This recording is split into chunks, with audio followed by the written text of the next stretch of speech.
Se você ainda acredita que vai mudar sua vida com pensamento positivo, ou pior ainda, você já praticou um monte de pensamento positivo e a sua vida não mudou em absolutamente nada, esse vídeo então é para você. Hoje você vai conhecer os 5 hábitos que separam as pessoas que têm resultados na vida das pessoas que vivem esperando algum acontecimento mágico ou que simplesmente cansaram de discursos bonitos na internet, mas não veem resultado prático em suas vidas. Eu não vou te dar conselhos bonzinhos aqui. Eu vou te mostrar o que realmente funciona e provavelmente você não vai gostar de ouvir muitas das coisas que eu vou falar aqui. A maioria das pessoas prefere culpar alguém ou algum acontecimento externo pelos resultados ruins que experimentam na sua própria vida, do que assumir o trabalho de construir a vida que quer. Claro, é mais fácil, dói menos e mantém tudo exatamente onde está. O chefe que foi injusto, o relacionamento que te traumatizou, o cara que te traiu, os pais que erraram com você, o país que não dá nenhuma chance.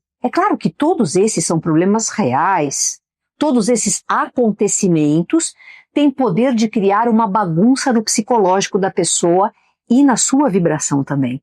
E é por isso que a pessoa deve fazer terapia, para trabalhar com um profissional especializado, trabalhando cada um desses traumas. Mas, no final do dia, só existe uma única pessoa que pode ressignificar cada um desses traumas e transformá-los em fermento para fazer o que precisa ser feito. E essa pessoa é você. O mundo não é um lugar seguro. Não estamos no Jardim do Éden. E eu poderia, assim como muitos produtores de conteúdo aqui na internet, dedicar todo o meu trabalho só para colocar o dedo na ferida, para falar da problemática global, do quanto viver é difícil e complicado, mas no que isso adianta? Ficar chafurdando no problema. A missão do meu trabalho é revelar a saída disso tudo, a saída do problema.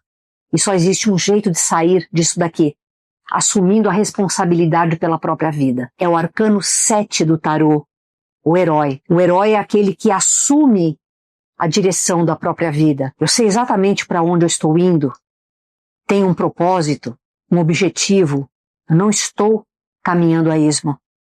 Apareceu um obstáculo? Eu estou no comando? Eu sou responsável por desviar do obstáculo e corrigir a minha rota. Eu sou sempre o responsável. Quando você assume essa autorresponsabilidade, você se torna uma pessoa dificilmente traumatizável.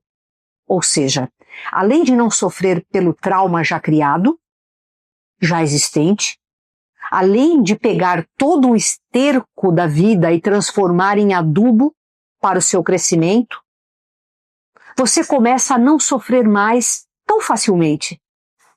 Nenhum acontecimento externo tem tanto poder sobre você. Dá para entender isso? Enquanto a responsabilidade estiver lá fora, no outro, o poder também estará. Enquanto a responsabilidade pelo seu estado interno vier de fora, tudo pode acontecer. Bateu uma notícia ruim lá fora, você se desespera. Alguém disse que você não pode chegar lá? Você acredita. E aí você vira um eterno espectador da vida. Você fica só esperando as coisas acontecerem. Esperando que alguém mude, que algo aconteça, que a sorte vire para o seu lado, que venha um salvador da pátria. Esse é um trabalho sobre autorresponsabilidade e é preciso que isso fique muito claro. Tudo que você vai escutar aqui é sobre autorresponsabilidade. É para que você tome coragem de enfrentar os problemas e assuma a responsabilidade sobre o seu próprio caminho. Entenda, autorresponsabilidade não é ficar se culpando, é se apropriar. É entender que não importa o que aconteceu, o que está acontecendo, o próximo passo é seu. E esse próximo passo não se sustenta com motivação. Motivação é fogo de palha. Motivação acaba. Se você tentar sustentar qualquer mudança com motivação, você vai largar a coisa no meio, ou bem no início. E vai ficar culpando algo ou alguém pela falta de resultados que você tem.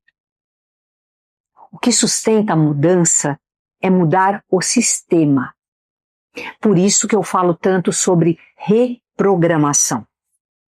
Existe um sistema operando aí dentro da sua mente e você precisa identificá-lo e reprogramar esse sistema através de uma nova programação. Isso tudo vai fazer com que você ali na frente mude os seus hábitos, aqueles que não estão funcionando, que estão trazendo resultados medíocres. Por quê? Uma das estruturas desse sistema é o hábito.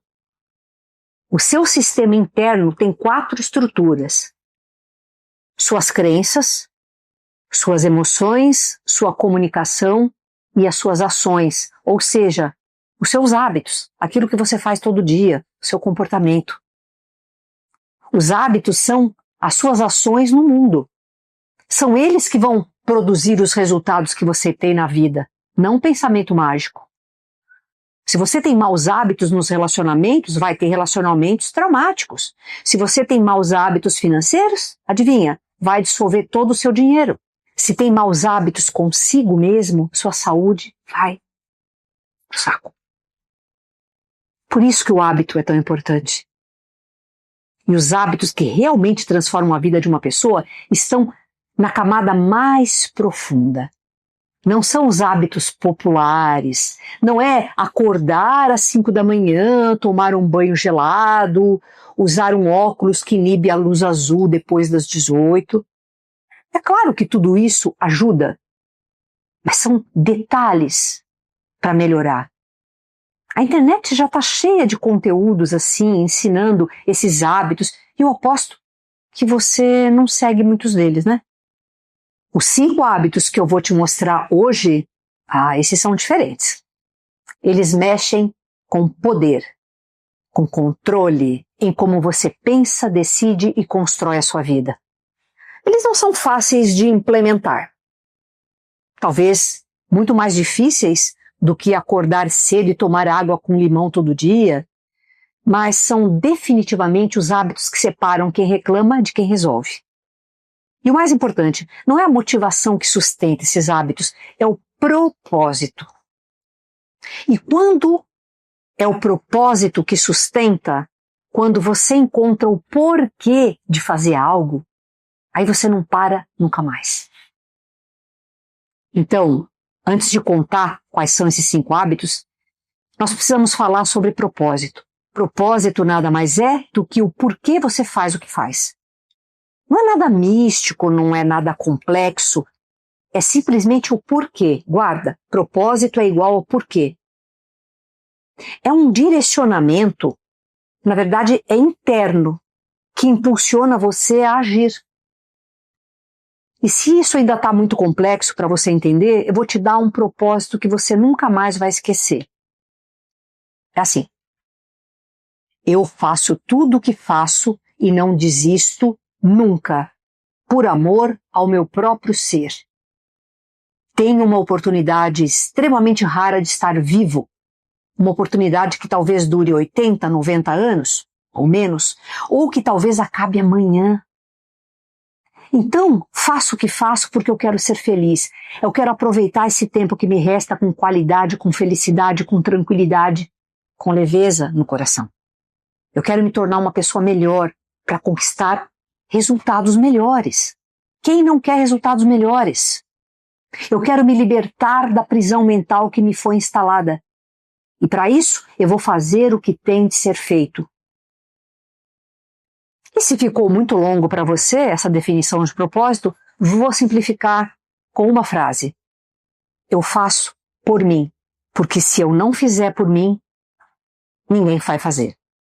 Simples assim. As pessoas que entenderam isso vão continuar crescendo. Elas vão se desenvolver, vão colher resultados bons, positivos, melhores. E as pessoas que não entenderam vão continuar sofrendo nas mãos do sistema. Eu escolho fazer parte do grupo desperto que cresce e colhe resultados, do grupo que realmente experimenta uma vida extraordinária. Bom, perfeito. Agora que nós temos um porquê verdadeiro, vamos aos 5 hábitos que você precisa instaurar na sua vida. O primeiro hábito é desenvolver o domínio da sua atenção. Quem controla a sua atenção, controla a sua vida. E vamos ser bem sinceros, né? Mais de 90% das pessoas hoje não estão no domínio da sua própria atenção. Quem está no controle são os algoritmos, as notificações, as redes sociais, os aplicativos que foram cientificamente projetados para sequestrar a sua mente. Você já parou para pensar que existem equipes inteiras de engenheiros, neurocientistas e psicólogos trabalhando em conjunto para descobrir exatamente como capturar e manter a sua atenção pelo maior tempo possível? Isso não é nenhuma teoria da conspiração, basta que você assista ao documentário Dilema das Redes, que você vai entender isso de uma forma bem clara. A sua atenção hoje é um modelo de negócio. Quanto mais tempo você passa rolando a telinha, mais dinheiro eles ganham. E enquanto você está lá hipnotizado, consumindo conteúdo que não escolheu conscientemente, a sua vida real está passando. Seus projetos, oportunidades, tudo parado. Seus sonhos estão mofando. E não adianta vir com essa história de mas eu uso pouco, eu consigo parar quando eu quero. Não consegue. Seu cérebro foi hackeado já. Cada notificação que aparece no celular libera em você uma microdose de dopamina e o seu cérebro fica viciado nessa descarga. Ele começa a preferir a recompensa rápida e vazia do scroll infinito do que o esforço necessário para construir algo real na sua vida. Mas veja, eu não estou falando simplesmente de diminuir o tempo de redes sociais. Isso é raso demais. Eu estou falando de algo mais profundo. Eu estou falando de você começar a decidir conscientemente onde a sua mente pousa. Porque a sua atenção é o seu recurso mais valioso que dinheiro. Dinheiro você pode recuperar, tempo e atenção desperdiçados nunca mais. Pensa comigo. Onde você coloca a sua atenção, você coloca a sua energia. Onde você coloca a sua energia, você produz resultado. Se a sua atenção está fragmentada em 1000 estímulos diferentes ao longo do dia, a sua energia também está. E energia fragmentada não constrói nada. Ela só te deixa exausto no final do dia sem ter feito nada significativo. Já a pessoa que domina a própria atenção, ela consegue sentar por 2 horas para estudar algo importante. Quem consegue isso hoje em dia? Essas pessoas conseguem trabalhar em um projeto sem ficar checando o celular a cada 5 minutos. Elas conseguem ter uma conversa profunda com alguém sem estar com a mente em outro lugar. Elas conseguem pensar. E pensar de verdade é uma habilidade que está em extinção agora. A pessoa que não domina a própria atenção, ela vive como? No modo reativo. Ela não decide nada. As coisas decidem por ela. Tocou uma notificação, ela olha. Apareceu um vídeo interessante, ela assiste. Surgiu uma polêmica nas redes, ela se envolve emocionalmente. E assim ela vai sendo arrastada pela correnteza, achando que está vivendo, quando na verdade está apenas reagindo a estímulos externos como um rato de laboratório. O hábito aqui não é simplesmente usar menos o celular. O hábito é desenvolver a capacidade de direcionar a sua atenção para onde você conscientemente escolhe. É treinar a sua mente para obedecer a você e não aos algoritmos. É recuperar o comando do seu recurso mais precioso. E como se faz isso na prática? Primeiro, você precisa criar espaços de atenção protegida. Momentos do seu dia em que nada e ninguém vai interromper o seu foco. Celular? Modo avião. Notificações desativadas. Porta fechada. É sagrado, inegociável. Se você não criar esses espaços, eles nunca vão existir. O mundo vai sempre ter uma urgência, uma notícia, uma mensagem que precisa da sua atenção. Em segundo lugar, você precisa parar com a ilusão da multitarefa. Multitarefa não existe. O que existe é a alternância rápida entre tarefas e cada alternância custa energia mental e tempo. Você não está sendo produtivo fazendo 5 coisas ao mesmo tempo. Você está fazendo 5 coisas mal feitas e se esgotando no processo. Terceiro lugar, você precisa escolher conscientemente o que merece a sua atenção. Nem toda informação merece entrar na sua mente. Nem toda notícia, nem todo vídeo, nem toda opinião. Sua mente não é uma lixeira eletrônica. Pelo contrário, ela é um território extremamente sagrado e você precisa começar a protegê-la como tal. Quem domina a própria atenção, domina a própria vida, como eu já falei. E quem entrega a atenção de graça para qualquer estímulo que aparece, está entregando a própria vida de graça também. Vamos para o segundo hábito? Começar a tomar decisões baseadas em princípios e valores, não em decisões emocionais. A emoção é péssima para tomar decisões porque ela tem a capacidade de suprimir a realidade. Pense em uma pessoa que está apaixonada, por exemplo. Ela fica cega ao ponto de agir de forma contrária aos seus próprios interesses, aos seus princípios e valores. E isso não funciona só para quem está apaixonado por outra pessoa. Você pode se apaixonar por um carro que deseja muito comprar, pode se apaixonar por uma ideia, por alguma figura política, e sempre que você se apaixona por algo, você fica cego. Sua razão se torna inexistente e você é capaz de transpor seus próprios valores. E não existe só a paixão que te move a fazer algo pensando que aquilo é positivo, tipo comprar um carro que você não precisa. Existe também a paixão negativa, que é deixar de fazer algo porque o seu emocional está abalado. Está cansado? A emoção diz, pô, fica no sofá, assiste mais um episódio e começa amanhã. Você está frustrado com o seu projeto? A emoção te diz, desiste, isso não é para você, vai fazer outra coisa. Ou então alguém te irritou? A emoção te diz, responde agora, coloca essa pessoa no lugar dela. E você vai lá e obedece. Porque a emoção grita mais alto que a razão. E aí, semanas, meses, anos depois, você olha para trás e percebe que a sua vida é um amontoado de decisões emocionais desconectadas. Não tem direção, não tem consistência. Então, desenvolver o hábito de agir com base em seus princípios e valores é permitir que a sua mente opere de uma maneira dificilmente abalável. Sempre que você agir com base em princípios e valores, a tendência é que esteja tomando a decisão correta. Só que esses princípios e valores têm que estar muito claros na sua mente e também não podem ter sido decididos na hora. Senão, é emoção. Quando o seu processo de tomada de decisão está baseado em princípios e valores, você não se pergunta o que eu estou sentindo vontade de fazer. Você pergunta o que os meus princípios e valores determinam que eu devo fazer.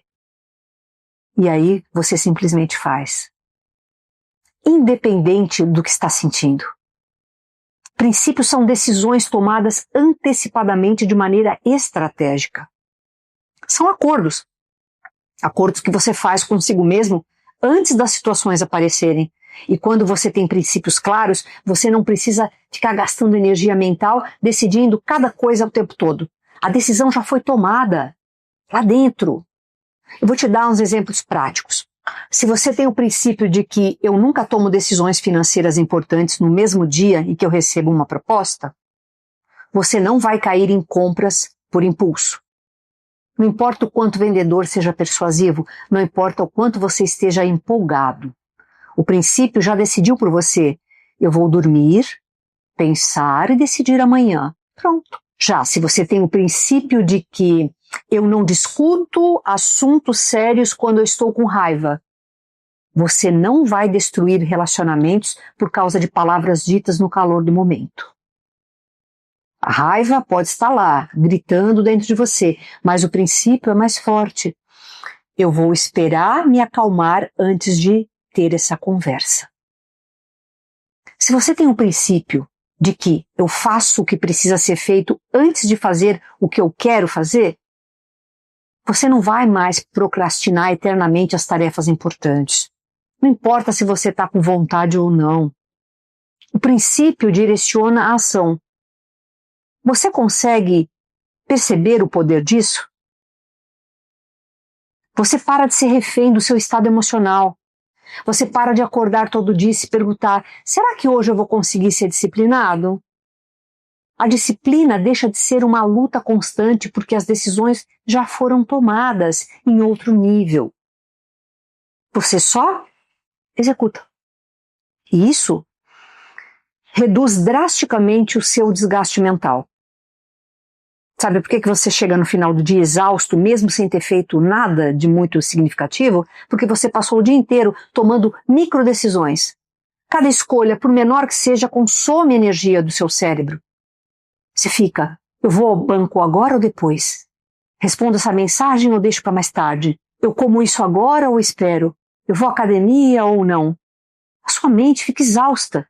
Parece que você fez um monte de coisa, mas na verdade você não fez nada.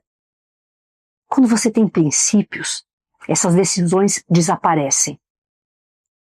Você não decide se vai à academia ou não. O seu princípio diz que você treina às segundas, quartas e sextas. Acabou. Você não tem negociação interna. Não tem barganha com a preguiça. Você simplesmente vai. Agora, criar esses princípios exige um trabalho inicial. Você precisa sentar e pensar: quais são os valores que eu quero que guiem a minha vida? O que é inegociável para mim? Que tipo de pessoa eu quero ser? E a partir dessas respostas, você cria regras práticas de conduta. Não precisa ser muita coisa, não. 5, 10 princípios bem definidos já transformam a sua vida. Mas eles precisam estar claros para você, escritos. E você precisa se comprometer com eles, como se fossem juramentos sagrados, promessas que você faz para você mesmo. Porque elas são, na verdade. A emoção vai continuar aparecendo, tá? Não vou te mentir. Você vai continuar sentindo medo, preguiça, raiva, empolgação, tudo isso. Essas emoções são parte da experiência humana e você não precisa eliminá-las. Mas você precisa parar de deixar que elas dirijam o carro da sua vida. Elas podem ir no banco de trás, mas quem dirige são os seus princípios. Vamos para o terceiro hábito que você precisa ter na sua vida, que é constantemente construir alavancas financeiras. Tenha isso em mente. Trabalhar muito não é a mesma coisa que progredir.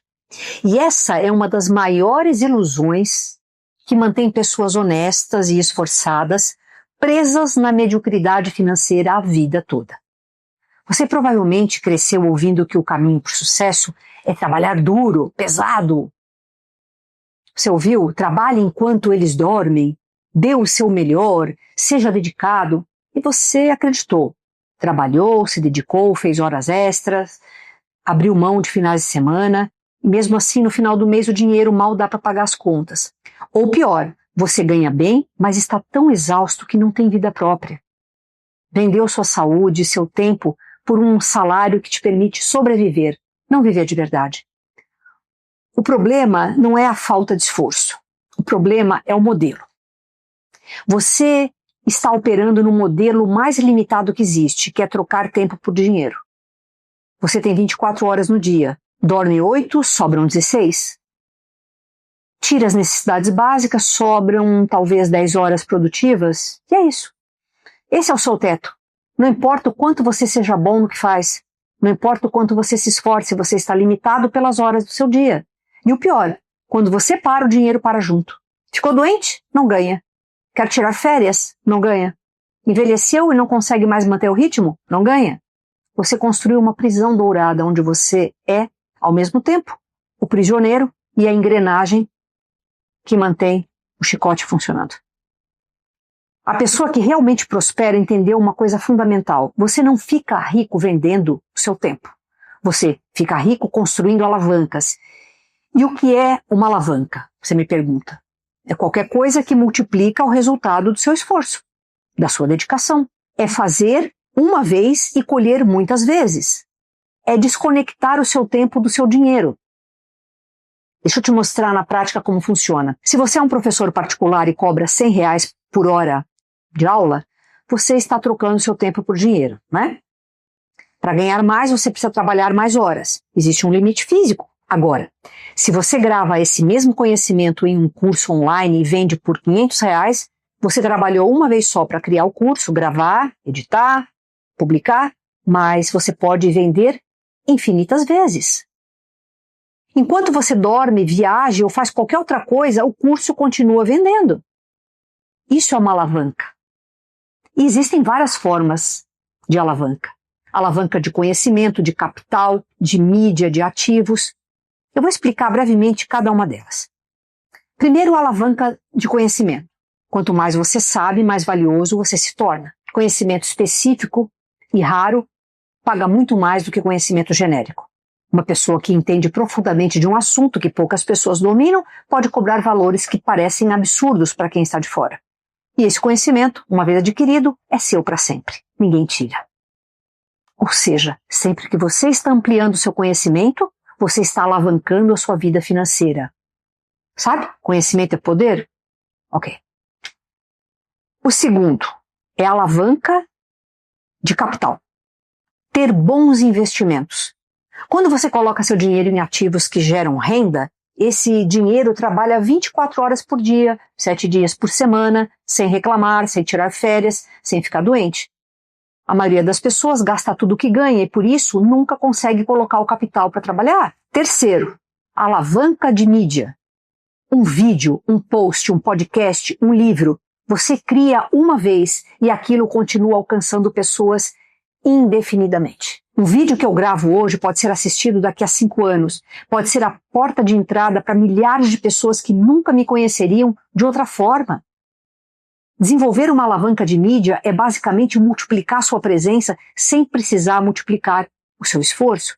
O quarto é a alavanca de ativos. Ter imóveis que geram aluguel, negócios que funcionam sem você, propriedade intelectual que gera royalties, qualquer coisa que você possui e que produz valor independente da sua presença. Só que construir alavancas exige mentalidade de longo prazo. E é aqui que muita gente trava. Porque no curto prazo, trocar tempo por dinheiro parece bem vantajoso, né? O dinheiro entra de imediato. A alavanca, por outro lado, ela exige um investimento de tempo, de energia e muitas vezes dinheiro sem retorno imediato. Você trabalha meses, às vezes anos, antes de ver resultado. E é por isso que a maioria não aguenta. Quer o resultado agora, prefere o salário garantido então no final do mês do que apostar em algo que pode demorar para dar retorno. E por isso, ela continua presa no mesmo ciclo. Tem influenciador que está em alta agora, bombando em todas as mídias com milhões de reais na conta. Só que o cara está fazendo vídeo faz 15 anos para a internet, de forma consistente, toda semana. Então leva tempo. Ah, Mabel, mas eu não quero me tornar um influenciador. Você não precisa se tornar um influenciador. Eu estou aqui apenas mostrando possibilidades de alavancagem. Você pode usar outras. Mas enfim, eu vou criar mais vídeos futuros sobre esse tema, tá? A ideia hoje é que você comece a abrir seus olhos para esse novo hábito. Para que você comece a pensar diferente. Começar a se perguntar: como eu posso transformar o que eu sei, o que eu faço, o que eu tenho em algo que trabalhe por mim? Como eu posso criar sistemas em vez de depender apenas do meu esforço direto? Mesmo que você comece pequeno, sabe? 1 hora por dia dedicada a construir algo que pode se tornar uma alavanca. Um conhecimento específico que você está desenvolvendo, um conteúdo que você está criando, uma reserva financeira que você está acumulando para investir. Qualquer movimento nessa direção já te coloca à frente de 95% das pessoas que vão passar a vida inteira no modo troca tempo por dinheiro. E esforço não é problema. Esforço sem alavanca é que é. Trabalhar duro no modelo errado só te dá cansaço e frustração.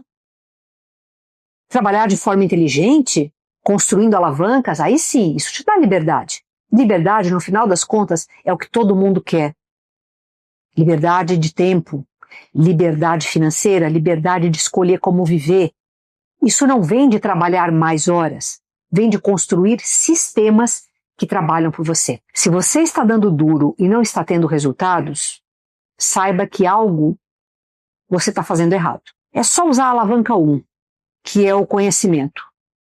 que aí as respostas começam a se revelar para você. Ok? Pensa nisso. O conhecimento te dá clareza, te faz enxergar. Quarto hábito que você precisa desenvolver é a exposição voluntária ao desconforto. Já reparou que a sociedade moderna foi moldada para eliminar o desconforto da vida? Tá com fome? Pede no aplicativo que a comida chega na porta. Está com frio? Ajusta o ar-condicionado. Tá entediado? Tem um universo infinito de entretenimento a um clique de distância. Quer falar com alguém? Manda mensagem. Não precisa nem ouvir a voz da pessoa. Tudo foi otimizado para você nunca sentir desconforto. E qual o resultado disso? Uma geração inteira que desmorona diante da menor dificuldade.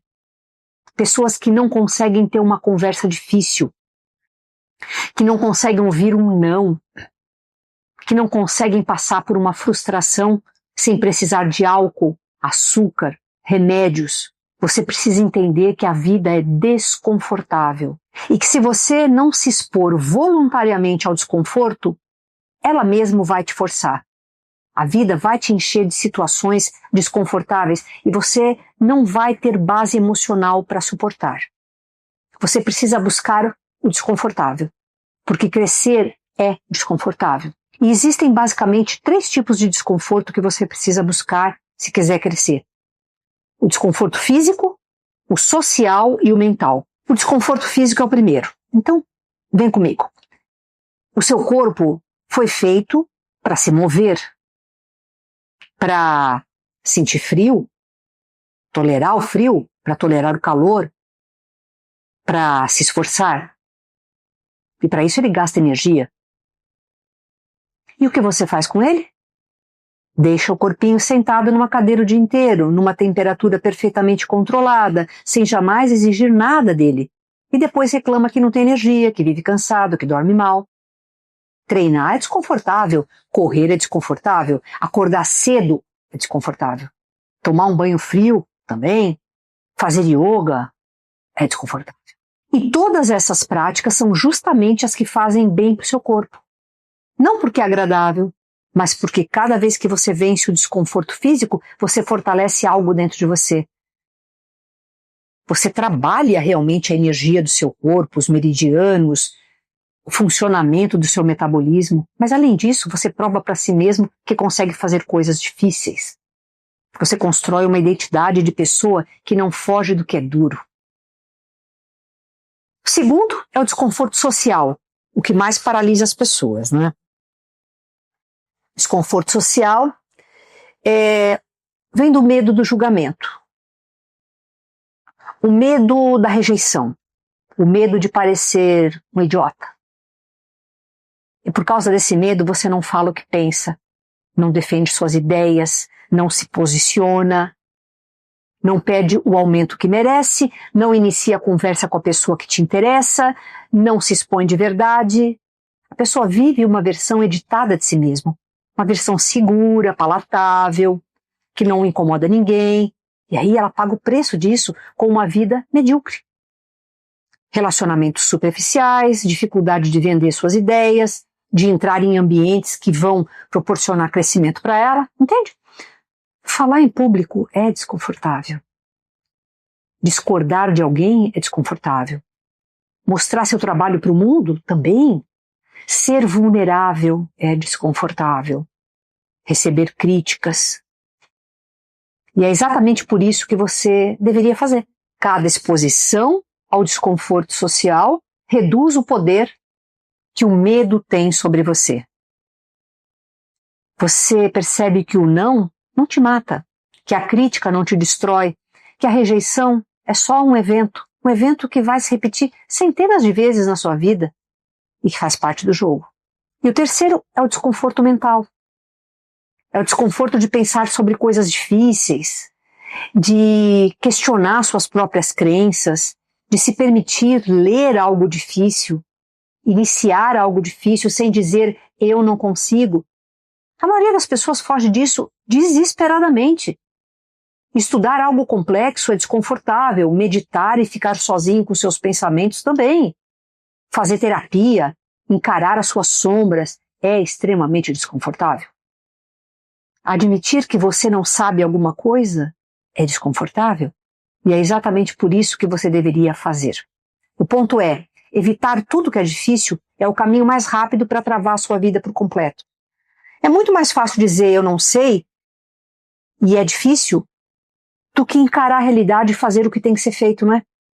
Você se torna uma pessoa que não aguenta nada, que quebra fácil, que precisa que o mundo inteiro se adapte a você porque você não desenvolveu a capacidade de se adaptar ao mundo. As pessoas mais fortes, mais realizadas, mais bem-sucedidas que você conhece não chegaram lá evitando o desconforto. Chegaram lá atravessando o desconforto repetidamente, até que o que era difícil se tornou normal e o que era impossível se tornou alcançável.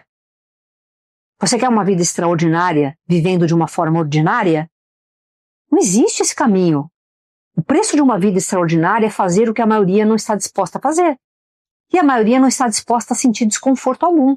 Muito bem. Agora nós chegamos no quinto e último hábito que você precisa desenvolver na sua vida, que é parar regularmente e fazer uma revisão sincera dos seus objetivos e do seu caminho. Esse caminho que você está trilhando. Às vezes você acha que está progredindo, você sente que está se esforçando, você acredita que está no caminho certo, mas quando foi a última vez que você realmente parou para verificar? Quando foi a última vez que você olhou com honestidade brutal para os seus resultados concretos de vida e se perguntou, peraí, isso aqui está funcionando? A maioria das pessoas não faz isso, porque é doloroso demais. É mais fácil continuar no piloto automático, repetindo os mesmos padrões, acreditando nas mesmas histórias que você conta para si mesmo, do que encarar a possibilidade de que você está andando em círculos há anos. E é exatamente assim que as pessoas acordam aos 40, 50, 60 anos. Olham para trás e percebem que a vida passou, está passando e elas não chegaram aonde queriam chegar. Não porque não tentaram, mas porque nunca pararam para verificar se estavam indo na direção certa. Avaliar e corrigir a rota é extremamente importante. Okay? O quinto hábito que vai fazer você finalmente ter resultados é fazer revisões sinceras e constantes da sua própria vida. Parar, olhar, avaliar, ajustar, repetir. Isso exige uma honestidade radical consigo mesmo. Honestidade radical é olhar para os seus relacionamentos e admitir que aquela amizade de anos não te acrescenta mais em nada. É olhar para a sua carreira e reconhecer que você está acomodado, que parou de crescer, que só está acostumado a fazer mais pelo mesmo de sempre. É olhar para os seus hábitos e enxergar que aquele cigarrinho, aquela taça de vinho, virou um padrão que está te prejudicando. É olhar para os seus objetivos e admitir que alguns deles nem são seus. São expectativas que você absorveu dos outros e nunca questionou. Honestidade radical dói. Por isso quase ninguém pratica. A pessoa que realmente transforma a sua vida desenvolve o hábito de auditar a si mesmo, regularmente. Isso é autoconhecimento. Revisar as suas decisões, seus objetivos, o caminho que vem trilhando, as pessoas que estão do seu lado, enfim, seus hábitos. E não adianta fazer isso meia boca no ano novo e escrever metas bonitas no caderno. É uma prática regular, semanal, mensal, trimestral, anual. Você precisa criar rituais de autoavaliação que se tornem partes da sua rotina. Uma vez por semana, você para e pergunta: o que funcionou essa semana? O que não funcionou? O que eu preciso ajustar? Uma vez por mês, você olha para o quadro maior. Eu estou avançando nos meus objetivos principais? Estou vivendo de acordo com os meus valores? Tem algo que está me incomodando que eu estou evitando encarar? Uma vez por ano você faz a grande auditoria. Quem eu era há um ano? Quem eu sou hoje? Estou satisfeito com essa evolução? O que eu preciso mudar drasticamente? E essa revisão precisa ser registrada, escrita, documentada, porque a mente humana é especialista em distorcer memórias e esquecer seletivamente o que não quer lembrar. Quando está escrito, não tem como fugir. Você olha para o que você mesmo escreveu há 6 meses e não tem como negar se você avançou ou ficou parado. O que você achou desses 5 hábitos? É muito importante para nós. Eu deixo aqui o meu abraço fraterno de sempre e nos vemos no próximo vídeo. Até lá!